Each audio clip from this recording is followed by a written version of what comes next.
করার ফলেই গোটা বাংলাদেশের যে রাজনৈতিক যে কাঠামো সেই কাঠামোর পরিবর্তন হয়েছে।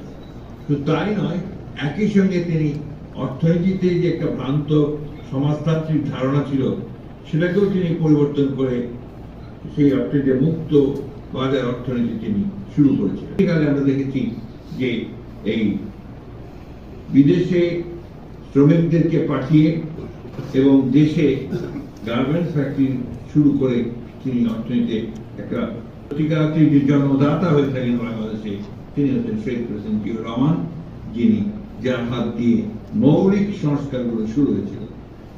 আজকে যে আপনার এই যে সংবাদ মাধ্যম গণমাধ্যমও কিন্তু তখন তিনি উন্মুক্ত করেছিলেন।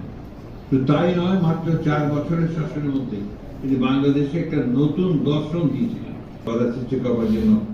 সেই সময়ও কিন্তু আপনার এই শহীদ প্রেসিডেন্ট জিয়াউর রহমানের নাম আমাদেরকে বারবার মনে রাখতে হবে।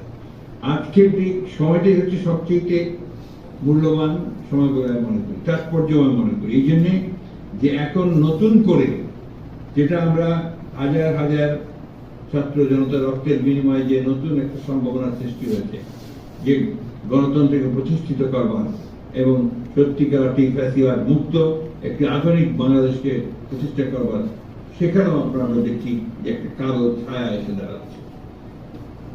নির্বাচনকে পিছিয়ে দেওয়া, জনগণের যে অধিকার সেই অধিকার থেকে জনগণকে বঞ্চিত করাবার এবং ভোটের অধিকার থেকে বঞ্চিত করবার একটা পায়তারা শুরু হয়েছে। এবং আপনারা নিশ্চয়ই লক্ষ্য করেছেন যে বিভাজনের রাজনীতি আবার শুরু হয়েছে। এখানে গোত্রে গোত্রে যে বিভাজন সৃষ্টি করার চেষ্টা করা হচ্ছে, সরকারের বিভিন্ন ইনস্টিটিউশনগুলোকে পরস্পরের মুখে আমরা মুখোমুখি করার একটা ষড়যন্ত্র চক্রান্ত শুরু হয়েছে। আমরা দেখতে পাচ্ছি যে কিছু মানুষ যারা সরকারের মধ্যে অনুপ্রবেশ ঘটিয়ে বাংলাদেশকে ভিন্ন দিকে নিয়ে যাওয়ার চেষ্টা করছে।